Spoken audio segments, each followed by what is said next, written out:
السلام علیکم ناظرین، میں محمد اسلم حسین سیاست کی خبروں میں آپ سب کا استقبال کرتا ہوں۔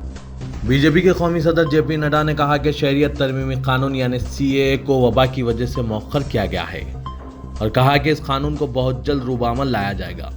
جے پی نڈا جو شمالی بنگال کے سماجی گروپوں کے ساتھ ایک میٹنگ سے خطاب کر رہے تھے، انہوں نے مغربی بنگال کی ممتا بنرجی حکومت پر الزام عائد کیا کہ وہ اپنی پارٹی کے سیاسی مفادات کی خاطر ریاست میں تقسیم کرو اور حکومت کرو کی سیاست میں ملوث ہو رہی ہے۔ انہوں نے کہا کہ ٹی ایم سی کے برخلاف بی جے پی سب کی ترقی کے لیے کام کرتی ہے۔ نڈا نے کہا کہ جہاں تک سی اے کا تعلق ہے، آپ سب جانتے ہیں کہ شہریت ترمیمی قانون کے فوائد آپ سب کو حاصل ہوں گے۔ اسے پارلیمنٹ میں منظور کیا گیا ہے اور ہم اس کے پابند ہیں۔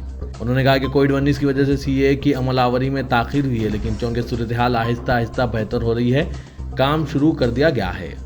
اب فوائد وضع کیے جائیں گے اور اسے بہت جلد روب عمل لایا جائے گا۔ انفورسمنٹ ڈائریکٹوریٹ نے سابق چیف منسٹر جموں کشمیر اور صدر national conference doctor Farooq Abdullah سے جموں اینڈ کشمیر کرکٹ ایسوسی ایشن اسکیم کے سلسلے میں 7 گھنٹے طویل پوچھ تاچھ کی ہے۔ ای ڈی کے دفتر سے باہر آتے ہی منتظر میڈیا نمائندوں سے سابق چیف منسٹر فاروق عبداللہ نے کہا کہ دفعہ 370 کی بحالی کے لیے لڑائی جاری رہے گی۔ انہوں نے کہا کہ انہیں اپنا کام کرنا ہے، مجھے اپنا کام کرنا ہے، اس میں پریشانی کی کوئی بات نہیں ہے، میں پریشان نہیں ہوں، مجھے آگے بڑھنا ہے۔ انہوں نے پرزور لفظوں میں کہا کہ ہمیں ایک طویل سیاسی لڑائی کا سامنا ہے، یہ لڑائی جاری رہے گی چاہے فاروق عبداللہ زندہ رہے یا مر جائے۔ وزیر اقلیتی امور مختار عباس نقوی نے کہا ہے کہ حج 2021 کے بارے میں فیصلہ مقدس سفر کے بارے میں سعودی حکومت کے قطعی فیصلہ اور کووڈ-19 سے متعلق قومی و بین الاقوامی رہنما ہدایت کے پیش نظر کیا جائے گا تاکہ عازمین کی سلامتی کو یقینی بنایا جا سکے۔ حج کے بارے میں ایک جائزہ اجلاس کی صدارت کرتے ہوئے نقوی نے کہا کہ حج 2021 جون جولائی میں مقرر ہے اور حج کمیٹی آف انڈیا دوسری ہندوستانی ایجنسیاں سعودی حکومت کے فیصلے کے بعد درخواستوں کے عمل دوسری تیاریوں کے بارے میں بھی رسمی اعلان کرے گی۔ وزیر اعظم نریندر مودی نے کہا کہ اس دہے کو ہندوستان کو دہا بنانے کے لیے اور ترقی کو یقینی بنانے کے لیے ہر شعبے میں ضروری تبدیلیاں کی جا رہی ہے۔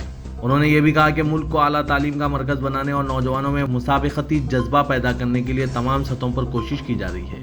مودی نے کہا کہ گزشتہ 6-7 مہینوں میں آپ نے اصلاحات کی رفتار اور دائرے کو دیکھا ہوگا، چاہے زراعت ہو، دفاع یا لیبر، ہر شعبے میں ترقی کے لیے ضروری تبدیلیاں کی گئی ہے۔ ویڈیو کانفرنس کے ذریعے یونیورسٹی آف میسور کے 100 سالہ کنوکیشن سے خطاب کرتے ہوئے انہوں نے کہا کہ اس ملک میں کروڑوں نوجوانوں کی خاطر ایسا کیا جا رہا ہے تاکہ اس دہے کو ہندوستان کا دہا بنایا جا سکے۔ بامبے ہائی کورٹ نے کہا ہے کہ اگر ممبئی پولیس کی کرائم برانچ کو ٹی آر پی کیس میں republic T V editor in chief Arnab Goswami سے پوچھ تاچھ کرنی ہے تو پہلے اسے سمن جاری کرنا چاہیے، جس طرح کیس کے دوسرے ملزمین کے ساتھ کیا گیا۔ جسٹس ایس ایس شنڈے اور جسٹس ایم ایس کارتک پر مشتمل بینچ نے کہا کہ اگر ایسا سمن جاری کیا گیا تو ارنب گوسوامی پولیس کے سامنے پیش ہوں گے اور تحقیقات میں تعاون کریں گے۔ عدالت نے پولیس کو یہ بھی ہدایت دی کہ وہ 5 نومبر تک کیس کی تحقیقات سے متعلق دستاویزات ایک مہربند لفافے میں پیش کرے۔ ایسا الزام لگایا گیا ہے کہ ریپبلک ٹی وی نے ٹی آر پی ریٹنگ میں بہتری کے لیے دھاندلیاں کی ہے۔ ایل پی جی سلنڈروں کی ہوم ڈیلیوری کے لیے 1 نومبر 2020 سے او ٹی پی یعنی ون ٹائم پاسورڈ کے ذریعے توثیق کی ضرورت پڑے گی۔ میڈیا رپورٹ سے معلوم ہوا ہے کہ گیس کی چوری اور حقیقی صارفین کی شناخت کے لیے تیل کمپنیوں نے اب ڈیلیوری اتھینٹیفیکیشن کوڈ DAC استعمال کرنے کا فیصلہ کیا ہے۔ ممتاز صوفی اسکالر سید سلمان چشتی نے کہا ہے کہ مسلمانان ہند کو آج جس قسم کے چیلنجز درپیش ہے وہ اصل میں زحمت میں رحمت ہیں، جس نے نہ صرف مسلم فرقے کو بلکہ ملک کو مستقبل میں طاقتور بن کر ابھرنے میں مدد ملے گی۔ 38 سالہ سلمان چشتی سلطان ہند حضرت خواجہ معین الدین حسن چشتی سنجری رحمۃ اللہ علیہ کے آستانہ کے 26ویں گدی نشین ہیں۔ حضرت خواجہ اجمیری رحمۃ اللہ علیہ 11ویں صدی کے صوفی بزرگ گزرے ہیں۔ سلمان چشتی نے اپنی مصروفیت سے کچھ وقت نکال کر ہندوستان میں مسلمانوں اور اقلیتوں کو درپیش مسائل پر اظہار خیال کیا۔ سلمان چشتی کے بموجب دنیا بھر میں مسلمانوں کو مختلف قسم کی دشواریوں کا سامنا ان کے مذہب کی وجہ سے ہے، لیکن ہندوستان میں یہ مسائل مفادات حاصلہ اور سیاسی مہم جو پیدا کر رہے ہیں جو مسلمانوں، عیسائیوں اور سکھوں یا دلتوں کو دیوار کی طرف ڈھکیل دینا چاہتے ہیں۔ سلمان چشتی نے IANS سے کہا کہ میرے خیال میں یہ زحمت میں رحمت ثابت ہو رہی ہے۔ یہ بات حوصلہ افزا ہے کہ مسلمان اور اقلیتیں تعلیم، مختلف پیشوں اور سیاست میں بہتر مظاہرہ کر رہے ہیں۔ وہ دوسروں پر انحصار کرنے کے بجائے خود مکتفی ہوتے جا رہے ہیں۔ یہ ملک کی تعمیر کے عمل کا ایک حصہ ہے۔ متحدہ عرب امارات میں حکام نے شادی اور دیگر سماجی تقریبات کی اجازت دینے کا فیصلہ کیا ہے۔ یہ فیصلہ دبئی میں قدرتی آفات کو منظم کرنے والی اعلیٰ کمیٹی کے اجلاس میں کیا گیا ہے۔ اس پر عمل درآمد 22 اکتوبر سے ہوگا۔ اعلی امارت العیوم کے مطابق دبئی حکام نے یہ فیصلہ متعلقہ اداروں کی سفارشات پر کیا ہے۔ پاکستان کے بندرگاہی شہر کراچی میں اتوار کے روز عمران خان حکومت کے خلاف اپوزیشن اتحاد کا زبردست احتجاجی مظاہرہ منظم کیا گیا، جس میں ہزاروں افراد نے شرکت کی۔ اپوزیشن کا الزام ہے کہ 2 سال قبل پاکستان میں جو انتخابات منعقد کیے گئے تھے، اس میں عمران خان نے دھاندلیاں کرتے ہوئے اقتدار حاصل کیا۔ گزشتہ 3 دنوں میں کراچی میں منظم کیا گیا یہ دوسرا سب سے بڑا احتجاج تھا، جس میں پاکستان ڈیموکریٹک موومنٹ، جس کی تشکیل گزشتہ ماہ کی گئی تھی، جو 9 اپوزیشن پارٹیوں پر مشتمل ہے، ان کے ارکان نے ہزاروں کی تعداد میں شرکت کی۔ ان کا یہ بھی الزام ہے کہ عمران خان کی حکومت میں میڈیا کو شدید مشکلات کا سامنا ہے اور حکومت کے خلاف آواز اٹھانے والوں کو دبایا جا رہا ہے۔ سعودی عرب میں خواتین کو بااختیار بنانا ویژن 2030 اصلاحاتی پروگرام کا اہم مقصد ہے۔ ویژن کے تحت دور رس معاشرتی اور معاشی اہداف متعین کیے گئے ہیں۔ مملکت میں اس سال خواتین کی معاشی شرکت کی شرح میں 17% سے 25% تک کا اضافہ ہدف مقرر کیا گیا ہے۔ اس دوران سعودی عرب کی معروف دانشور خاتون اور ماہر معاشیات ڈاکٹر حنان بنت عبد الرحیم الاحمدی کو مملکت کی شورا کونسل کی اسسٹنٹ چیئرمین مقرر کیا گیا ہے۔ شاہی فرمان کے مطابق ڈاکٹر حنان مجلس شورا میں تیسرا اہم عہدہ پانے والی پہلی سعودی خاتون کا اعزاز حاصل ہو گیا ہے۔ تلنگانہ کے وزیر اعلیٰ کے چندر شیکھر راؤ نے حیدرآباد میں سیلاب سے ہوئی زبردست تباہی سے نمٹنے اور بچاؤ اور راحت کے کاموں کے لیے 550 کروڑ روپے جاری کرنے کا اعلان کیا ہے۔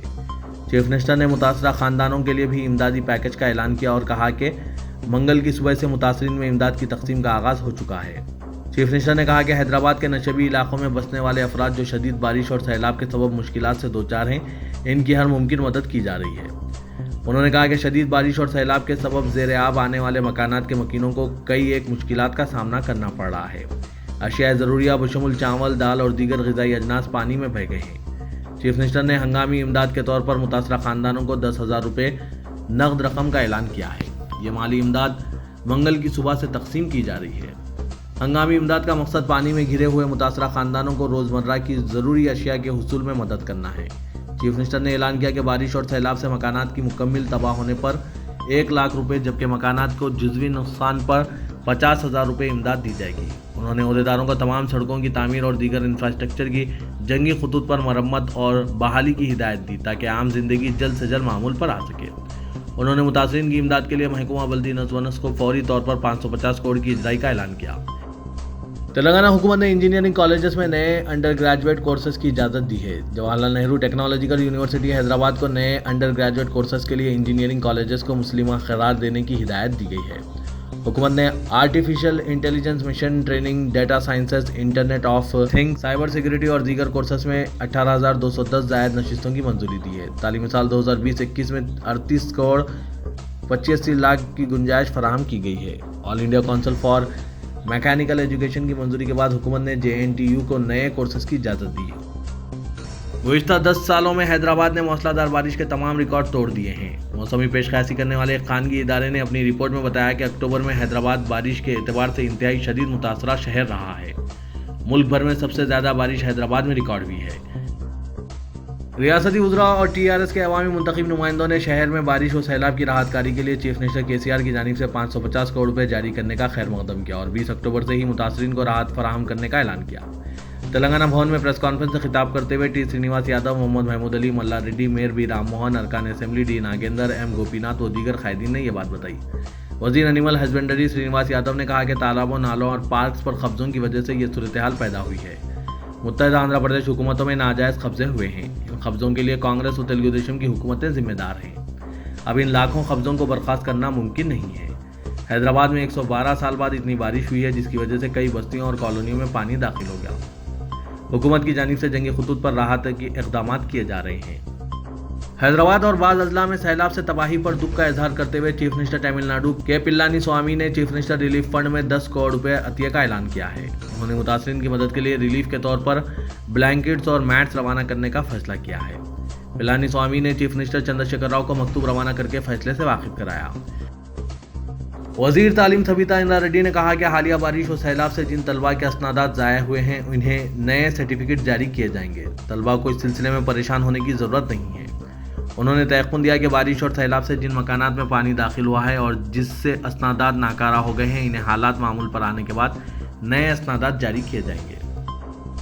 محکمہ موسمیات نے کہا ہے کہ آئندہ 48 گھنٹوں کے دوران تلنگانہ کے بعض مقامات پر شدید سے شدید ترین بارش کا امکان ہے۔ اپنے بلیٹن میں اس نے کہا کہ آئندہ 3 دنوں کے دوران شمالی ساحلی اے پی یانم میں بعض مقامات پر شدید بارش کا امکان ہے، جبکہ آئندہ 48 گھنٹوں کے دوران جنوبی ساحلی آندھرا پردیش، شمالی ساحلی آندھرا پردیش میں بارش ہوگی۔ 21، 22 اور 23 اکتوبر کو تلنگانہ میں بارش کا امکان ہے۔ Telangana state power distribution company limited نے GHMC کے علاقے میں بارش کی وجہ سے پاور ڈسٹریبیوشن سسٹم کو 2 کروڑ روپے کے نقصان کا تخمینہ لگایا ہے۔ صدر نشین مینیجنگ ڈائریکٹر رگھومار ریڈی اور ڈسکامس کے دیگر ڈائریکٹرز نے شہر کے بیشتر علاقوں کا دورہ کرتے ہوئے صورتحال کا جائزہ لیا اور پرانے شہر کے حافظ بابا نگر میں جاری مرمت کے کاموں کی تفصیلات سے بھی واقفیت حاصل کی۔ بعد ازاں میڈیا سے بات کرتے ہوئے انہوں نے کہا کہ بارش کی وجہ سے تقریباً 500 ٹرانسفارمرز خراب ہو گئے ہیں۔ انہوں نے اپارٹمنٹ کے کمپلیکسز کے مالکین کو تجویز پیش کی کہ وہ سیلار میں لگے ہوئے برقی کے میٹرز کو اوپری منزلوں پر منتقل کریں تاکہ ان کو پانی میں آنے سے بچایا جا سکے۔ تلنگانہ کے وزیر بلدی نظم و نسق کے تارک راما راؤ نے کہا ہے کہ آئندہ 2 دن تک شہر حیدرآباد میں بھاری سے بھاری بارش ہونے کی محکمہ موسمیات نے پیش قیاسی کی ہے، جس کے پیش نظر شہر کے نشیبی علاقوں کی عوام کو ریلیف کیمپ میں منتقل کرنے کے اقدامات کیے جائیں گے۔ انہوں نے کہا کہ بارش اور سیلاب کی کسی بھی صورتحال سے نمٹنے کے لیے حکومت پوری طرح تیار ہے۔ اس کے لیے فوج اور ہیلی کاپٹرز کو تیار رکھا گیا ہے۔ گریٹر حیدرآباد میونسپل کارپوریشن کے دفتر میں mayor GHMC B Ram Mohan, commissioner Lokesh Kumar اور دوسروں کے ساتھ پریس کانفرنس سے خطاب کرتے ہوئے KTR نے کہا کہ 100 سال کے بعد حیدرآباد شہر میں اس طرح کی بارش دیکھی گئی۔ 1908 میں 43 سینٹی میٹر بارش ریکارڈ ہوئی تھی، جبکہ جاریہ سال اب تک 120 سینٹی میٹر بارش ریکارڈ ہوئی ہے۔ شہر میں مسلسل تیز بارش سے قلعہ گولکنڈے کی 20 فٹ اونچی دیوار کا حصہ منہدم ہو گیا۔ یہ بلند پتھر کی دیوار قلعے کے بالائی حصار کے راستے میں مندر کے قریب تھی۔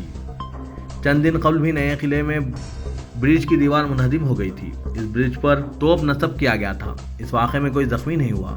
حالیہ شدید بارش اور کووڈ-19 سے سیاحوں کی آمد میں کمی واقع ہوئی ہے۔ محکمہ آرکیالوجی کی جانب سے قلعہ گولکنڈہ میں جہاں قطب شاہی حکمرانوں کا قیام تھا، وہاں اس کی تعمیر و مرمت کا کام چند ماہ قبل شروع کیا گیا تھا۔ مقامی عوام کا کہنا ہے کہ بالا حصار کی سمت جانے والی دیوار میں شگاف پڑ گیا تھا، تاہم محکمہ آثار قدیمہ کے عہدیداروں نے اس پر کوئی توجہ نہیں دی۔ دیوار کے منہدم ہونے کی اطلاع کے بعد محکمہ آثار قدیمہ کی ایک ٹیم نے مقام واقعے کا معائنہ کیا اور اس علاقے میں عوام کا داخلہ بند کر دیا گیا۔ آرکیالوجی سروے آف انڈیا کے عہدیدار کا کہنا ہے کہ جگدمبا مندر سے گزرنے والی یہ دیوار اور اس کی سیڑھیاں فن تعمیر کا ایک بہترین نمونہ تھی۔ یہاں اس بات کا بھی تذکرہ ضروری ہے کہ قلعے کے باہر واقع کٹھورا ہاؤس کی دیوار بھی چند دن قبل منہدم ہو گئی ہے۔ شہر حیدرآباد میں موسلا دھار بارش اور سیلاب کے سبب کئی گاڑیاں کھلونوں کی طرح پانی میں بہہ گئی، جس کے بعد ایک شخص نے اپنی گاڑی کی حفاظت کے لیے اپنے گھر کے باہر ٹھہری کار کو گھر کی گیٹ سے رسیوں سے باندھ دیا، جس کی تصویر تیزی سے سوشل میڈیا پر وائرل ہو رہی ہے۔ حضرت کہ حیدرآباد کی 100 سالہ تاریخ میں دوسری بڑی بارش ریکارڈ ہوئی ہے، جس کے نتیجے میں کئی کاریں، بائکس، آٹوز وغیرہ پانی میں اس طرح بہہ گئے ہیں جیسے کھلونے بہتے ہیں۔ اس کی تصاویر اور ویڈیوز میڈیا اور سوشل میڈیا میں کافی وائرل ہوئی ہیں، جس کو دیکھنے کے بعد ایک شخص نے اپنی کار کو رسیوں سے باندھ کر گھر کے سامنے رکھا ہے۔ یہ تصویر نہ صرف سوشل میڈیا پر وائرل ہو رہی ہے بلکہ عوام اس پر دلچسپ ریمارکس بھی کر رہے ہیں۔